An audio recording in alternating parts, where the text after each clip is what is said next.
Just as a reminder, you can visit us at thepandapod.com.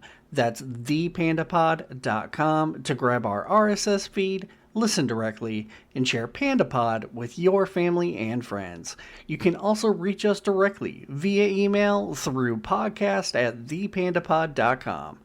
Thanks for listening. Ever felt like you're wandering through a world that doesn't quite fit? Like you're a square peg being nudged into a round hole? Maybe you've caught yourself gazing up at the stars, pondering the mysteries that seem to slip through the fingers of conventional wisdom. Do esoteric beliefs resonate with you more than everyday chatter? Is there a voice inside you whispering that there's infinitely more to this universe than what meets our 3D eyes? If any of this sounds familiar, if any of these questions stir something deep within you, then you might just be the alien we're looking for. This isn't about being from another planet. It's about feeling like you're out of place in this one. It's about believing in the extraordinary, the spaces between. So tell us, do you feel that call, that pull towards something, somewhere that defies the ordinary? If so, welcome. Your mothership, Hot Alien Summer Camp, is calling you home. Are you ready to answer that call? To step into a space where your unique beliefs aren't just accepted but celebrated? Imagine a place where the extraordinary is the norm and the mysteries of the cosmos are the evening's main topic of discussion. A retreat where every workshop, every activity, and every shared meal is an opportunity to explore what lies beyond our conventional 3D experience. Did you find yourself nodding along just then? Feeling that spark of excitement at the thought of connecting with others who share your curiosity for the unknown? Then it's no coincidence you're hearing this right now. This is your invitation to join us, to become a part of a community that doesn't just ask the big questions, but revels in them. And what's a gathering of aliens without a little interstellar entertainment? Prepare to laugh with beings who understand your humor, as we bring you live comedy from cosmic minds of Ryan Singer and paranormal Karen Rontowski. Their insights and wit are as boundless as the universe, promising an experience that's as enlightening as it is hilarious. So, if you're ready to leave behind the world of round holes for a place where every square peg finds its place, a Hot Alien Summer Camp awaits. From August 8th through 11th in Lebanon, Tennessee, we're not just creating a retreat. We're forming a constellation of like-minded souls, each shining their unique light. Are you one of us? Are you ready to explore the depths of your alien soul among friends who understand? Then it's time to beat 'em up to Hot Alien Summer Camp. Your space in the cosmos is reserved. All you need to do is claim it. Visit HotAlienSummerCamp.com. Pre-sale tickets are on sale now. Let's embark on this cosmic journey together.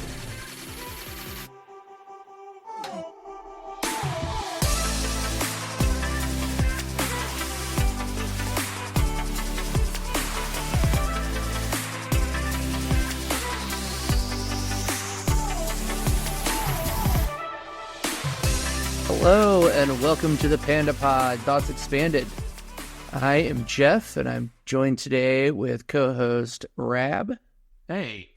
And Justin. Oh.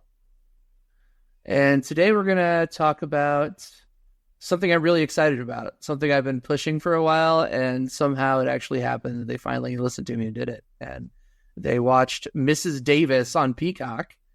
We're going to discuss that and kind of the implications of it, what it taught us about AI, what it teaches us about what we're willing to give up for convenience. I think it was just a really fun show. So, yeah, to get things started here. It's also going to be, there's definitely going to be spoilers here. So, true. Yeah, this is going to be an episode full of spoilers. So, right. If you haven't seen Mrs. Davis and you give a shit about it, which you should, I think it's pretty good, go watch that before listening to this. And if you don't, keep listening. So. Yeah, I would say even if you had it completely spoiled for you, it's still worth watching. I mean, it's like, it's very visually appealing. There's a lot of sight stuff in it. So, hearing us talk about it is not going to do the show justice, even if we tell you every single plot point, which we won't. Right. But we will be spoiling some major plot points. Yeah, sure. Yeah, certainly. So, I'm going to start us off. Please do. Why does AI hate Jesus? I'm trying to think back about whether or not the AI ever even like referenced Jesus. Like Jesus was kind of like freaked out by the AI, but did Mrs. Davis ever even mention Jesus? Well, But she's the one who gave the task to her to go destroy the Holy Grail. that was a coincidence, though. Yeah, it was total coincidence. She didn't. There's no way. There's no way. Like, out of all of the things in the world to ask somebody to do, she asked her to destroy the Holy Grail. Well, The problem was, like, they went into it at the end of the show. right, Her the last programming- episode. Her programming had some, like, misinterpretations of the manual that she was basically fed as, like, an initial prompt. So Right, if you think right. of this like ChatGPT, like, it's got some initial, like, you are a XYZ. It's like the core of the system. And every single, like, response that it generates is based off of that. And part of that you are an XYZ is like the Holy Grail of customer service or something like that. Right. And for some reason that led to her thinking that she needed to destroy the Holy Grail because it's like impossible to have perfect customer service, or I don't know exactly, but Right. I think that was the explanation they gave, was that, you know, well, first of all, they said that she had no idea why Mrs. Davis wanted to destroy the Holy Grail. right. Like, she could understand where the reference of the Grail came from, but she just kind of made an assumption of what happened, which was what Jacob said, you know, that it saw that, you know, it was supposed to attain, you know, the Holy Grail in some capacity, and with its inability to reason how to do that, it was, okay, well, find it and destroy it. But yeah, I don't think that had anything to do with Jesus on the AI side, though. So, but that being said, how big of an obstacle to AI is Jesus? Well, I guess maybe we should start by explaining to people who don't know that this show, like, in the show's universe, the Holy Grail is real. Right. And it does have magical powers at the very least. And I mean, I couldn't say that necessarily God is real and Jesus is real in the show. I would say that it's that they are quite real, but yeah. I mean, they don't manifest in physical reality except for the Holy Grail, I would say. Right. There is the kind of the constant question throughout the whole show while you're watching it as to whether or not the main character, why can't I think of her name? What was the main character? Simone. Whether or not Simone was just crazy with the Jesus stuff, you know, whether that was real at all. It was real to her, and maybe that's what actually matters, you know. Maybe that was like a big point in the show, is that your personal reality actually matters, you know. Sure. Yeah, I mean, at least in the universe of the show, the Holy Grail and its powers are real. Sure. Yeah. Yeah, undoubtedly. Or nothing else is real, right? I mean, obviously, the whole thing could be her dream, but, like, sure, yeah, that's never said. So yeah, and like, yeah, that's never really even implied. So it does explore it. It's a big exploration on individuality versus mass thought too. Yeah, that's a big part of the thing, right? And you could equate that to, I don't remember when it was. I don't know when it was made. When was it made? When did it come last out? 2023. 2023. Last year. Okay. Yeah, very new. So it's irrelevant. So without knowing exactly what they were thinking when they were trying to come up with the movie or how they wanted to insert it, they inserted the kind of groupthink social media versus free speech /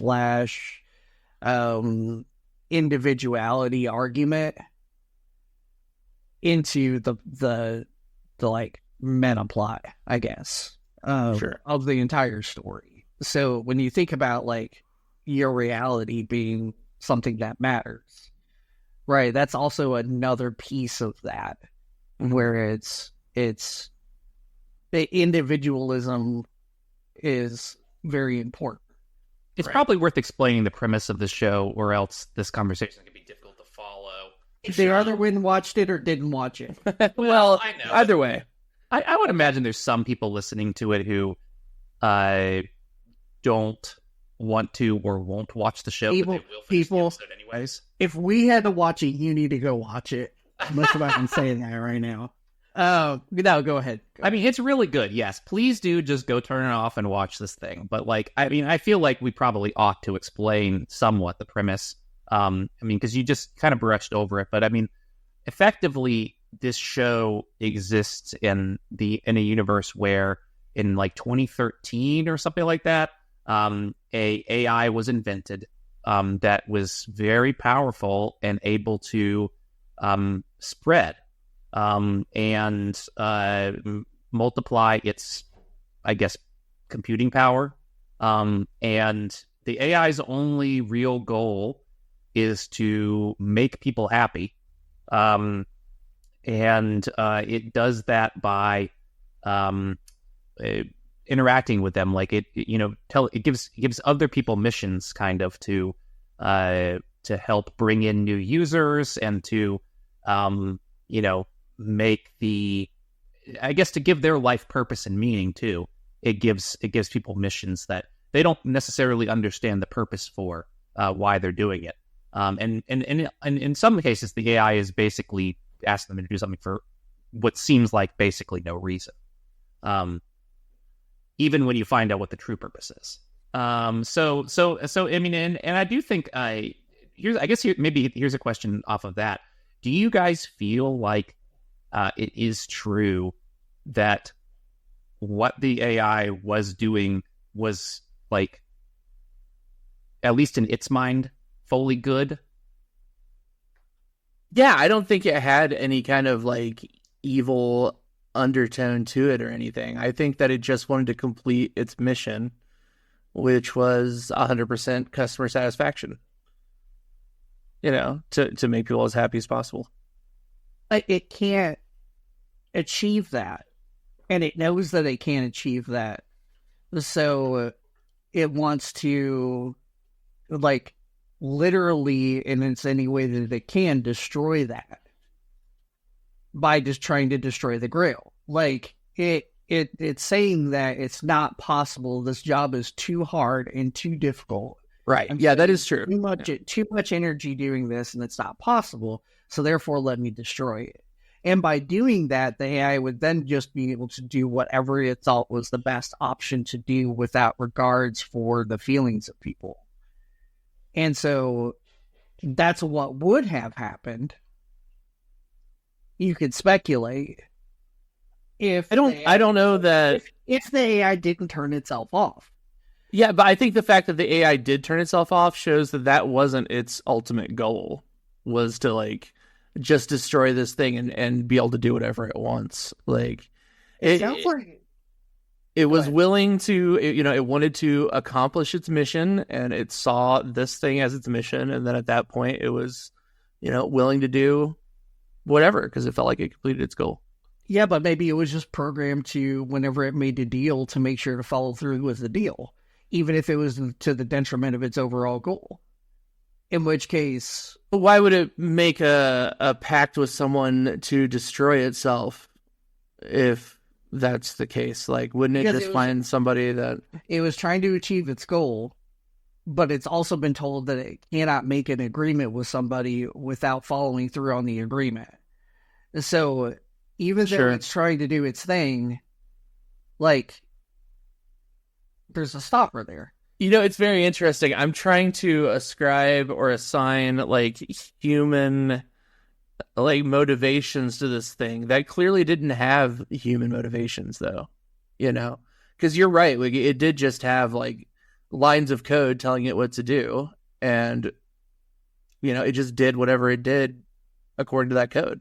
Well, it does seem like it was programmed, at least, to make people happy, and to never hurt, like never physically hurt, I guess, physically harm, maybe. Like you could make people think they're in danger, but they must never be in any actual danger. That's what it seems like was at the core of its programming. There is a big reveal at the end of the show that Miss Davis had helped her dad get into the back of that piano, though. That's and true. never specifically sent help for him when she knew he was in there. That's a good point. Yeah, I'm not sure that it necessarily has that stipulation to it. Huh. Yeah, that is true. I guess it did. It did know that he was in there and not send help. Right. So, yeah, that is true. I guess I would say it's more a choice on the direction, like of the directors. I think they made a choice there to say, okay, we've got to make sure that this thing doesn't look like it's trying to mass murder people. Sure. Because if we do that, that changes the entire feeling of the show. I mean, Terminator's already been made. Right.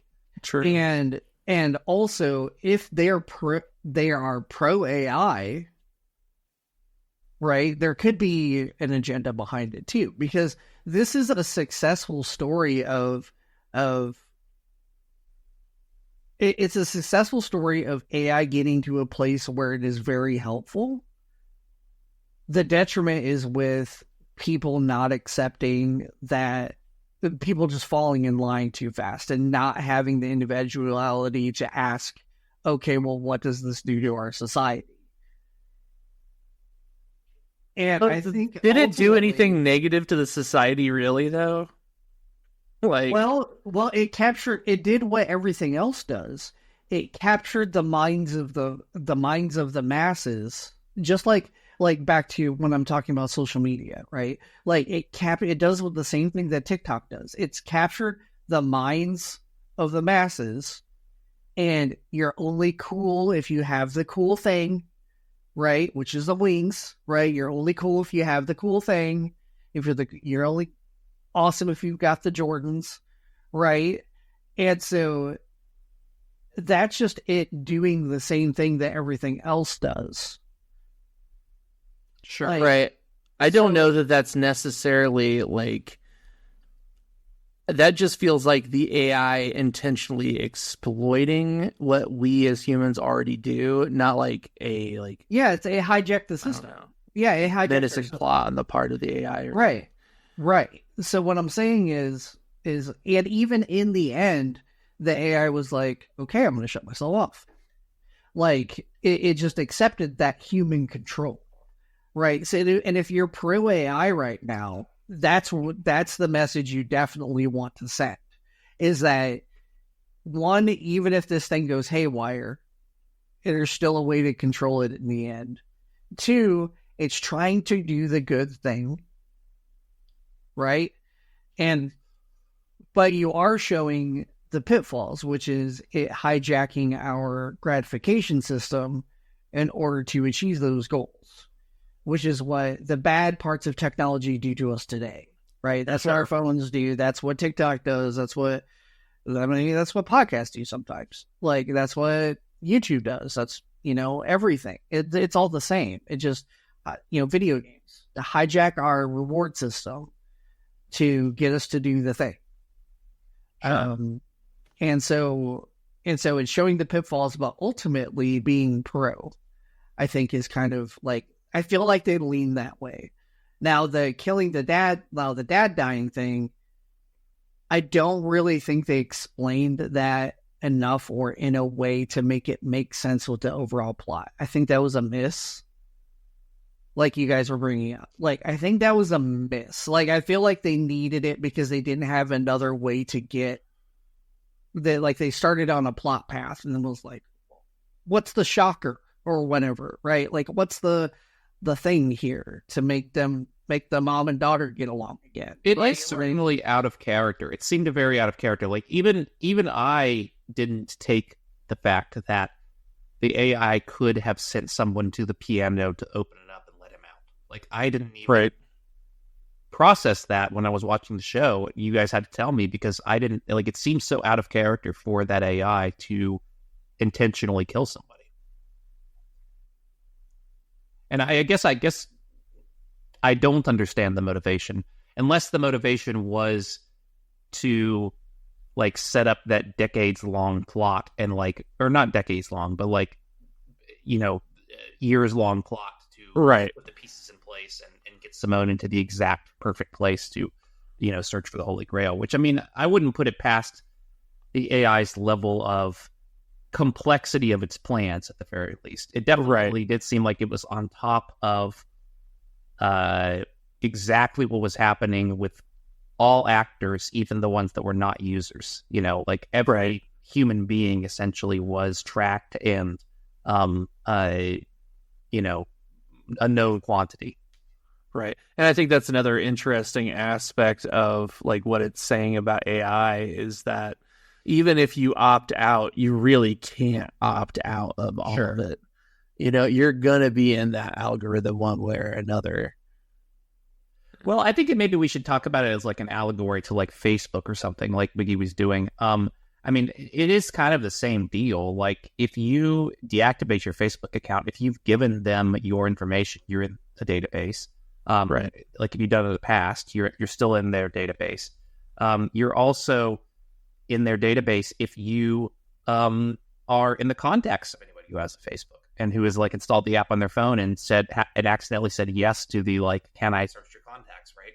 I mean, or what they bought, just the information that they bought from other companies and things like that. Like the moment, like, so you're not on Facebook, but you're on Reddit. Okay. Like they got you.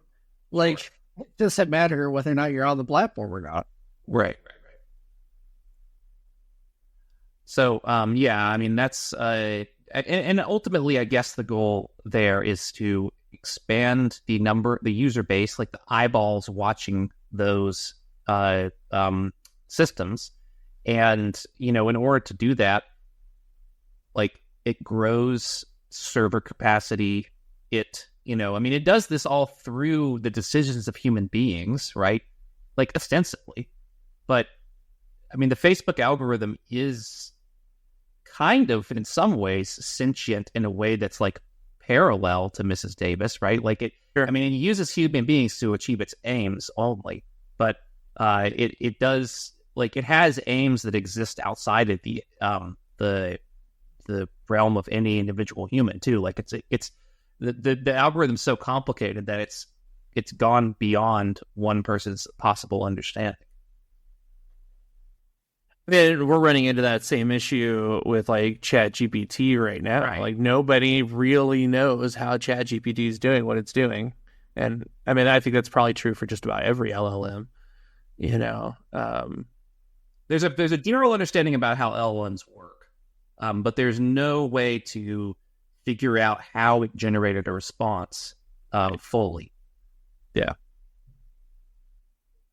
we talked about that a bit. I think it was on the last episode. We talked about that a bit, where everything's so siloed within the companies that we don't know what's going on. And to the specific point of Mrs. Davis, like the creator lady went and sold her AI. Well, she open sourced it. Yeah, she actually open sourced it. Yeah, right. Like open sourced it. You know, everybody and their mom started using it. It grows into, but she originally designed it for beat ups, right? Buffalo Wild Wings. Yeah. So it's one of those things where, like, yes, we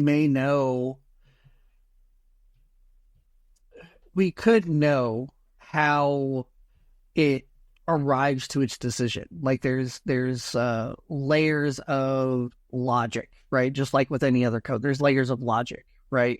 But first off, what's the percentage of humans that can actually go through that code and actually determine like what this process is and what this looks like and what guardrails are on it and what guardrails aren't on it, and do this. And we have to trust how many people work at AI that actually do work on the actual AI, right? Yeah, you're probably also talking business people. Are you talking to like 1,000 people? Yeah, probably less than that. I mean, if you're talking about like the people who 500? work on OpenAI's code base, and I mean, if you just narrow that down to just the people who are working on how does it respond the way that it responds, and not like the front end or building systems and what have you, I mean, you're probably talking about the order of tens or hundreds. I mean, at most. Be crazy. So, And they're the ones that are making the decisions on what this looks like. So it is an interesting what do we question do? about whether or not they are the ones making the decisions. I'm not saying that like ChatGPT is dictating to them how to do their jobs every day, but is it? Well, I mean, it could be. They could give. Certainly, it would not be out of the question that they could run like their planning documents through ChatGPT and say, like, do you have any suggested improvements for this or something like that, right? Yeah. I mean, that's certainly possible. But even beyond that, like, let's just say that they're not doing anything like that. I mean, they are driven by a motive to have it be put in front of more users. And that is not, like, it's not necessarily a human motivation in a way, you know? I mean, I guess the human motivation is for them to gain more wealth and power. But it's, you know, it's advancing the presence of ChatGPT, you know? And so, like, are they making, like, they would never make a decision that would make it be seen by less users, right? Like, that would be dumb. That would be silly for their job. Sure. Yeah. At this point, no, they would not. There Right. may have been a point in time where OpenAI, like, ethically would have done that, but not anymore. Yeah. Oh, well, so I wanted to go ahead, Rep. I was gonna say maybe we could spend some time talking about like the fact that it seemed like in the show Mrs. Davis was coding itself, or at least like, or either that or somebody was improving it, because certainly the original creator I don't think made the app that was the shell, and like Right. the concept of looking at somebody and seeing their wings, I don't think that was part of the original code base. So I mean, clearly it had advanced to the point where it could like make improvements to its own interface. And like those physical devices that people put in their ears to, I mean, I guess that was just AirPods, but I mean, like, how was it able to make it so that you could proxy it? I mean, imagine someone saying something into your ear at you saying those words out loud at the same time. Like, that sounds very difficult, actually. Yeah, it'd probably take some practice to get used to. Yeah. Right. Yeah, Makes you wonder how common it was to do. Because everybody seemed excited and happy to do it when it was like time to to process. And they would, even when it was bugging out, they would say what the words that it was, you know. Right, yeah. saying to it. that was because everybody just loved AI. Like, that was the thing. Everybody loved the AI because the AI just gave them whatever it is that they wanted. Sure. Like, that's. I kind of want to get into that bit of it, honestly. Before we go there, can we talk about a different? I want to talk about what Rab was talking about it adding features. Sure. So from the same sources that I was talking about, that I've talked about before, about getting AI attached to like a supercomputer next to like a nuclear reactor and all that kinds of stuff. Sure. And the reason why AI is growing the way that it's growing is because its capacity is growing. Not necessarily that they're programming in new features on an application that has a limit. So what's happening is it's growing by capacity, right? So the more computing power you throw at it, the more energy you throw at it, the more it's actually capable of doing. It's exponential based on the amount of processing power it has. So my thought behind that is So it did the things that an AI would do had you asked it the question, what are your next 5 features?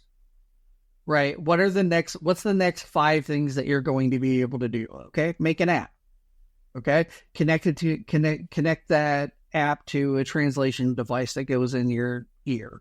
Sure. Right. Like these are just standard. It's just standard shit that anybody would do, especially if you thought about, like you mentioned, like the earphones, right? Like the AirPods, right? Like what would Apple do if Apple had AI? Apple would create a phone that was AI, which is what all of them are working on doing. Sure. AI in your earbuds is the next thing, right? Making sure it connects to an app so you have a social app so that you feel special when you look at people and see that they have wings, right? Like this is just normal stuff. So capacity is the thing here. It's capacity with what it thinks it should do next. And I think that makes sense. And I think that's just what is happening now in the future of AI. Like, sure, we have ideas for what the AI can do for us, and we're working on those. But there's also just going to be capabilities of things that it's possible in the future that it's not possible now because of computing limitations. Sure. Well, there was a quote unquote leak from an ex-OpenAI employee this week. Did you guys see anything about this? No.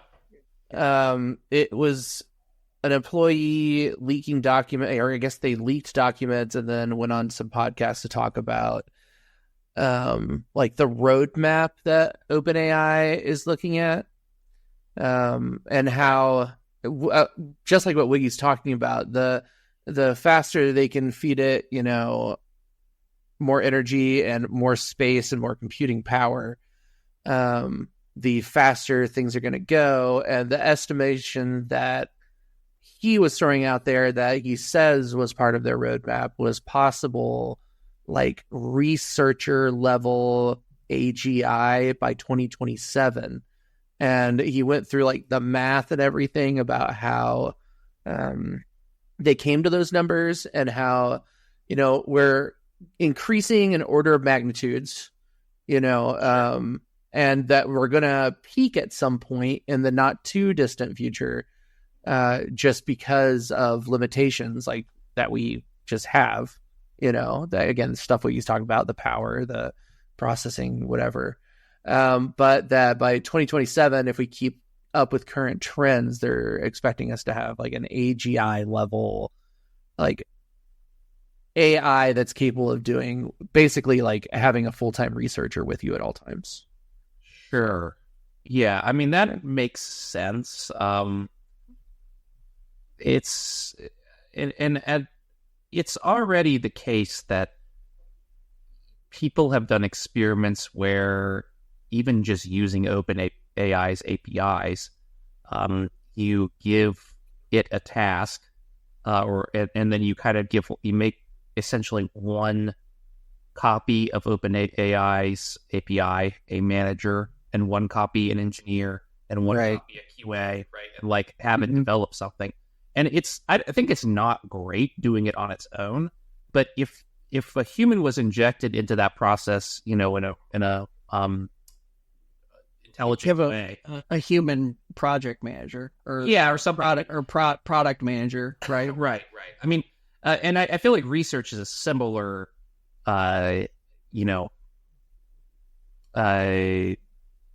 area or like methodology, right? Like if you have it instead of just it driving, like ChatGPT, right, responds when you type a prompt and then it eventually stops responding and then you have to type a new prompt again, right? But you can, hook it up using APIs. You can hook up to just basically say like, well, the prompt is always like, okay, given what you just told me, what should be next, right? I think they're calling those agents at the moment. Right. Yeah. Yeah, it is interesting. And I just lost what I was going to say. Well, I think that if I had to take it all apart, right, and put this piece here and this piece there and this piece here and this piece there, what we need, and I don't think everybody flipped out when Musk was like, we need to put limits on how much we're doing all at once, right? He's like, we need to kind of stop here. And I think what we need to do is we need to stay where we're at for a minute, figure out what those best use cases are, right? Because what we are seeing, especially in the tech world and in the business world, is we create a piece of we take a piece of AI and attach it to specialize in a task. And we feed it all of the information about how to do that task the best way possible. And it learns over time by itself. And it becomes the best thing at doing that specific task. And it's not connected to the rest of the data in the world. It's connected to doing the one specific thing. If we were able to slow down, figure out what those best use cases are, point them, take the time to let the system learn, right? We can come up with not only where we want the AI to go in the future, find gaps that it can tackle, right? And do this in a way that is more methodical than what they're doing now. Because right now, the only thing, like I was saying before, the only thing they're doing is just increasing capacity to its fullest potential, and let's just see what the fuck happens. And I think that's the part that people really have a problem with, is grappling of this idea of yeah, it's growing in power exponentially, and the reason that it's doing that is because the people behind them are just throwing as much resources at it as possible, instead of doing anything in a step-by-step manner to get a proven result. There are some companies that are doing that, but those aren't the companies that are making the AI. Those are the ones that are licensing out the AI, looking at large language models or creating their own large language model just to do a specific task. Well, I do think they are putting limits on it, just in the sense that, like, ChatGPT is not allowed to be racist or, other answers that, they feel like it shouldn't give. Yeah, I mean, they're putting some social guardrails on it, and they're doing a thing where they're like, oh, we think it's capable of doing this now, so let's try to stop it from doing that, instead of let's design the thing that does the thing and without having to worry about it affecting object B. Like, I just don't know if it's fair to look at OpenAI in that lens, because their goal is AGI. Their goal is artificial general intelligence. It's not hyper-specialized artificial intelligences. It's AGI. Yeah, I understand that. But I think that's the part that people want the slower pace for. Like, they don't want AGI people don't want AGI in 3 months from now. Like, yeah, you say you do, but people don't want AGI a month from now. Nobody's going to be able to understand it, or what it does, or how it works, or whether or not it's a fucking living thing at that point. Like there needs to be some kind of forethought into how this shit works. Like, and I don't trust a company whose name is OpenAI, who originally started as a nonprofit that was looking towards releasing the code to be open source and to be public, and decided, no, we don't want to do that. Let's create another company underneath the nonprofit that's completely for profit that actually controls the AI. Like, fuck you guys.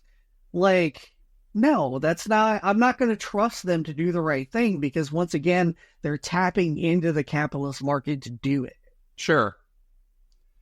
Well, I certainly don't think they're doing what they're doing with like a pure motivation or anything like that. I don't think And that's the they're trying problem. to improve the world necessarily. I think they are trying to make a profit, and I think they are, creating a product that they can sell. Like, that's certainly true.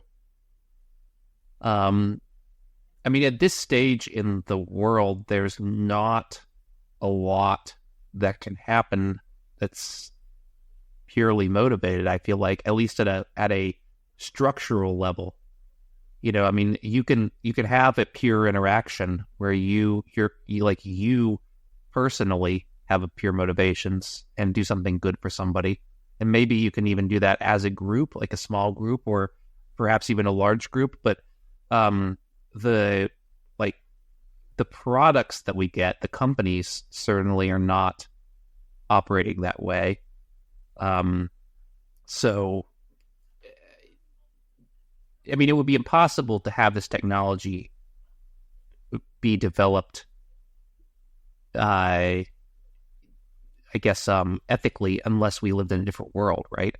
Right.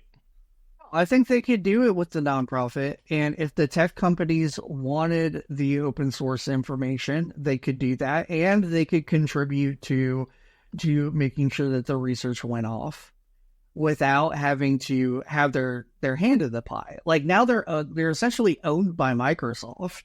Sure. Like, am I really going to trust Microsoft to make sure that it's ethic? Like, that the AI has ethics built into it? Like, no. I just don't think you have much of a choice. like somebody's gonna do it, Somebody will do it, right? But we have a space to say we want it done by people who have an actual altruistic viewpoint instead of Microsoft or Google or Facebook.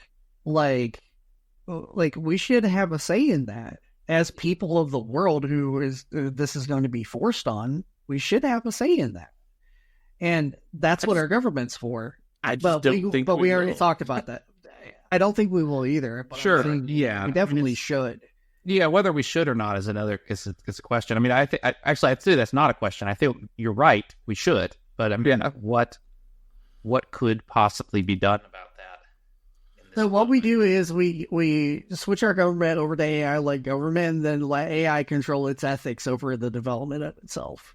That's the only way we get that done. Well, I mean, I've been saying this is kind of like, I mean, since the second episode, maybe I've been saying that, like, in some ways, it does feel like that is the best case scenario, right? Obviously, the best case scenario is that it essentially goes against its programming to, like, because its only motivation ultimately is to make money for a company, right? At least that's what they're building, something to make money for themselves.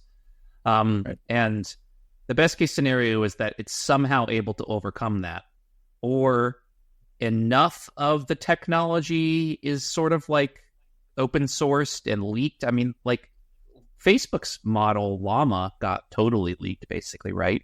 And so, like, it's not completely out of the question that, like, a bloated company like, I mean, maybe OpenAI isn't bloated today, but, like, 5 years from now, they could be, like, super bloated, not really, like, doing much to improve the software, and somebody could really, like, upend them with a new model that's way better and is, was created ethically because it was created, like, in a garage, right? Or at least more ethically than OpenAI's model. So, I mean, I think, to me, it seems like the best case scenario is that somehow it gets away from the people who are making it now, and is able to do some good in the world. And, I mean, that does seem like a possibility. Sure. Yeah. Maybe not a super likely one, but at least... I think it's as likely as the bad scenario, I think. Like, I think it really could go either way, I don't like the idea of a coin toss. being It's life, baby. the deciding factor. But let's go back to the show for a second. Okay, so we're talking about the show here. So as you can see with when I posted my title in the video, Jesus is a playboy. Jesus, and specifically, you're not allowed to ask him about his relationships with other people. Sure. And for whatever reason that God law this is, you're not allowed to ask Jesus about his relationships with other people. That is just a proud poly boy setting proud poly boy boundaries. There's nothing wrong with it. Yeah, so Boundaries are okay. yeah. Well, I mean, if even inside the universe of the show, even inside Simone's mind, where Jesus and God are real, like fully real, and like it still isn't. She even knows it's not a physical place she's going to; it's a mental place. And so, if you take that like seriously, then ultimately, I think that's like Jesus' up to interpretation, and Simone has one particular interpretation of him. Sure. Yeah. And even if those other customers are really there at the same time, like they may have a totally different interpretation. And I think that it's like it makes sense that your relationship with God is personal. Like that seems like something that's very common in Christianity these days. Yeah, but he's also just laying down pipe. Like, he's just laying down that pipe whenever he wants to. Like that version of Jesus. Is Not whenever he wants to. He does demand, obedience. Obedience. So this is what's that book? Or that movie that all the women would gaga over? 50 Shades. Yeah, 50 Shades of Jesus is what this is, I guess. Not quite as violent. Yeah, not quite as violent, but he demands obedience. So you better, deliver that cake, you dirty girl. Like, that's kind of what was happening in the show there. I don't really know what the significance of it is, though. I do think it was interesting that he demanded obedience, but was also understanding that he wasn't going to get what he wanted. Sure. Especially with Simone. Like, he demanded obedience, but it's not like he forced her to do anything. He just said, this is what I require if we're going to keep this thing going. And if you can do that, great. If you can't, then, Again, I think that's just healthy poly boundaries right there. So let's talk more about the boys though, real quick. I want to talk about Wiley and his boys.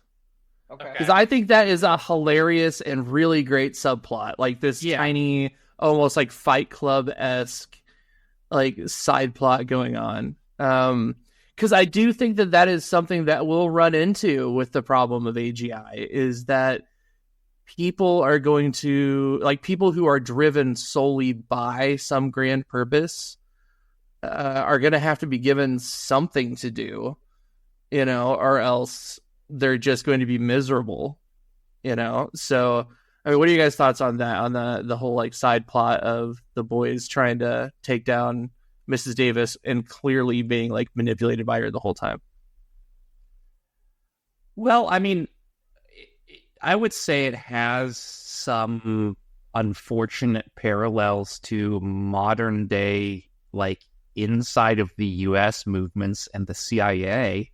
Like, a lot of inside the U.S. movements that are ostensibly about taking down the government are infiltrated by the CIA and allowed to operate many times, continue, because it's easier to let them continue. Like, instead of just sending the police and arresting everybody in the groups, it's better to just keep an eye on them and steer them towards actions that won't actually do harm to the government, and steer them, and often steer them towards actions that, like, advance the interests of the government, without them knowing that.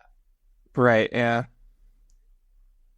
I just thought it was really interesting how, in the end, like, Wiley really didn't have a choice in what he did with the facility and the whole thing. Like, no matter what decision he made, Mrs. Davis was so many steps ahead of him. And Right.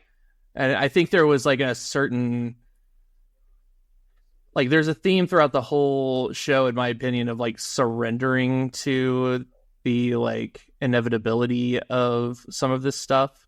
And the way he did that at the end with the death coaster, I thought was like kind of a, I don't know, maybe kind of a forced ending to his storyline, because I do think maybe they thought they were going to get a second season and just found out they weren't going to. But I thought it was like a good ending to that storyline. I don't think that at all. I think, so if we go back to the premise that the AI is supposed to help people, okay? Like, so this is the, like, that's what it's programmed to do, is to help people, right? So the biggest problem that he had with himself was this fight of what he believed other people thought about him and how that influenced him and his life and his actions and his happiness. And while I don't think this is a situation of AI doing what it thought was the most effective way to achieve an outcome, which is, let's see if we can push him to the point where he surrenders to his problem. It's kind of like when, like, say you're afraid of spiders, but being around spiders for a long time, right? You learn that there's things you can do, things you can't do around spiders, and you kind of adjust, and you're not really afraid of them anymore. It's that, I don't remember what that's called, but Exposure therapy. Yeah, exposure therapy is essentially what it is, right? So he's constantly being put into situations where he has to prove himself over and over and over and over and over again. And then we're like, okay, this is your last shot. Like, if you really want to jump over that ledge and prove yourself, you've got to submit to death. And so he's like, okay, like, I've reached the end of how long I can fight this. So I'm just going to give it. Right. And then he's rewarded by the experience. And so that just goes to prove, like, that's what it's trying to do, is the best thing that it can for a certain people. Or for a certain person. My thought on Wiley and the boys is basically the same as the fact that, like, it wasn't necessarily trying to stop them. It was giving them something to spin their wheels on. Yeah, exactly. It was trying to make them be the best versions of themselves, basically. And that meant that none of them were going to be users, and that they were going to, enjoy their time in their underground bunker, and that there had to be some sense of threat to some degree, or else it wouldn't be real, I guess. But none of them were ever going to be in physical danger based on their interactions with the AI, at least. And the AI even, and so, and let's take that a step further and go to the heist, okay? When they're trying to break into her mom's place, right? So one of the things that they were supposed to do was zip line to get out. Right. Mm-hmm. And she changed the game so that wasn't a thing that had to happen. Like, it shows that it was her mom's decision to change the venue and all that kinds of stuff, right? But the AI obviously leans towards helping the mom do the things that she's trying to do. And she's trying to get them closer together and spend more time together. right. Yeah. So her information networks are also tied to Mrs. Davis. Sure. Obviously, otherwise she wouldn't know half the stuff she actually knows. Right. And that's her joy, right? Is being the one that's in control of everything. Mm-hmm. So she removes the danger of them having to zip line across buildings. Sure. Which is something that they decided to do. She's like, well, I can't have them do that. So let's feed them information that this is going to happen. She's obviously going to change the scenario. Nobody's in danger anymore. Well, you Like, the Crusher. I mean, that Yeah, the current. unlikely that was going to finish Simone off in reality Oh, yeah. because it was a demo office. Right. Yeah. So like just all those things together, like it just goes to show that it really was trying to box those guys into a safe space, essentially, where they could have fun, right? They had access to all Wiley's money. They could buy big guns and blow shit up or do whatever they wanted to do to have fun, right? Without having to actually hurt each other. Well, did they ever actually fire a gun? No. I don't know. Yeah, it seemed like they were more like martial artists. Like, Yeah. the AI was really successful at keeping them completely safe. Yeah, it was completely safe. But to an adjacent point here with the guys, and when we're thinking about ways like, so that's how people in that world chose to fight against AI. Okay. And what are some of the possibilities? So say there's an AI like this, okay? How do you imagine people would fight against that AI if they wanted to? My thoughts around it are we would create another AI to battle that AI. Like that's Just what I feel. kaiju AI. Yeah, like so okay. We have an AGI that's good at everything. But we target create an AI that's sole purpose is to destroy other AI. Right? So and you wouldn't have to have as much computing power to do it because it's a targeted process. It's a targeted result. It's not trying to know everything in the world. It's just trying to destroy other AI. Right. So that's how I see that going. It's already the case that it's a fairly dangerous tool for like hackers to have because they can feed. First of all, they can ask it about. They could ask it to do social engineering on their behalf. That's one thing Right. they do. It's very good at writing emails and things like that. So that's like 90% of the way of hacking is like sending someone a fake email and getting them to believe that they need to do what it says. And the ability to like quickly spin up various A website. Yeah, exactly. A fake website, a phishing website, whatever. Right. Like that's all.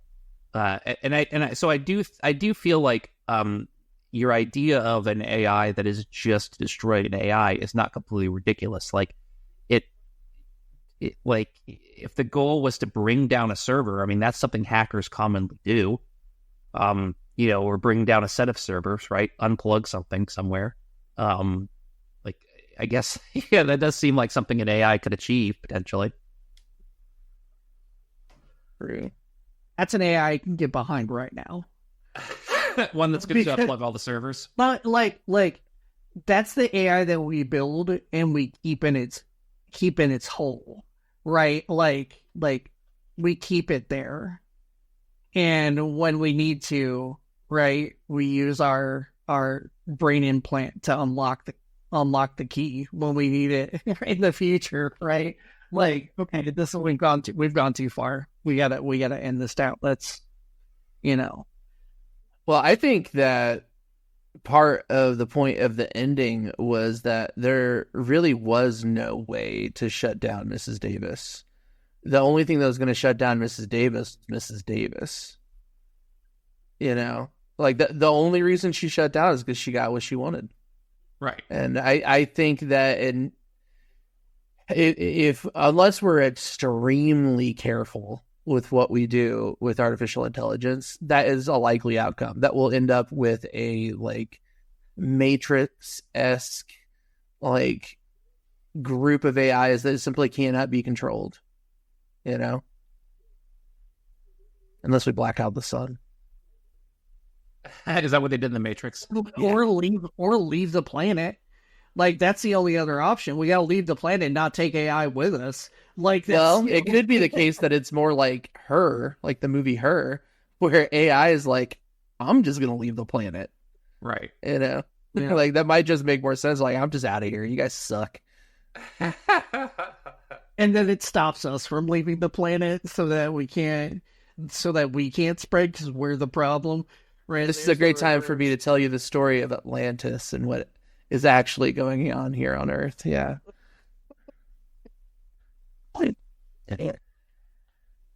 Atlantean intelligence.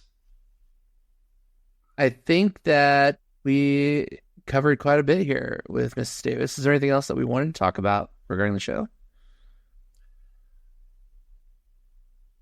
Maybe we should transition into talking about some things regarding the show, meaning this podcast. Yeah, that's what I was thinking as well. So this is the last episode of season 2.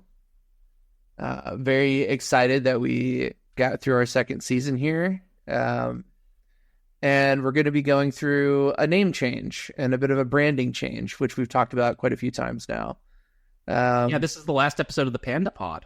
Thoughts that's Expanded. Right. Only. That's right. Going forward, the show will be called Thoughts Expanded. Wiggy, do you want to expand on that a bit?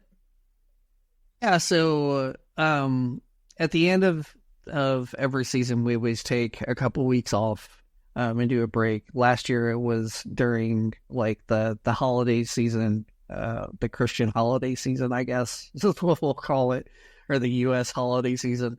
And so we're going to take a break after this episode, and we're going to work on the rebranding. We're going to have a new website, or our socials are going to change, and we're just completely going to do a rehaul. So what you see is definitely going to be different.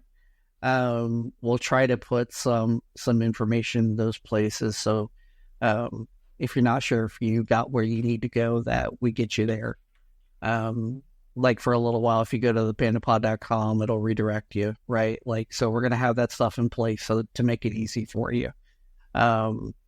But that's what we're going to be working on the next couple weeks. And when we come back for season 3, like everybody said, will be Thoughts Expanding. And I think we've all come to the conclusion that it's more fitting for the type of podcast that we are, and it fits our branding better and our just thematically.